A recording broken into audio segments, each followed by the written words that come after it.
একদম বড় বড় চিনিতে দেব লবণ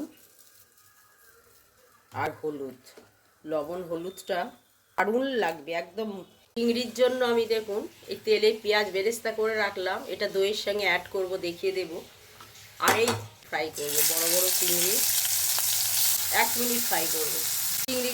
আর গোটা গরম মশলা আর তেজে আমি একটা পেঁয়াজ অ্যাড করে দিলাম, বড় লবণ দিয়ে দিলাম হাফ চামচ, আর 1 চিমটে চিনি দিয়ে দিলাম। পেঁয়াজ, কাঁচা লঙ্কা, আদা রসুন আর গোটা গরম মশলার পেস্টটা বানিয়ে রেখেছি ওটা দিয়ে দিলাম।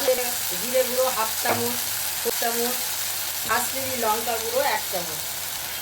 মশলাটা আমার হয়ে গেছে, চিংড়ি মাছ অ্যাড করে দিলাম।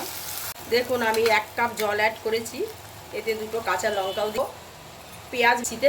দেখুন আমি 5 মিনিট কুক করে নিয়েছি, একদম রেডি হয়ে গেছে। এবার দই আর পেস্ট করে নিয়েছি দিয়ে দিলাম, সামান্য গরম মশলা অ্যাড, ভুনা একদম রেডি।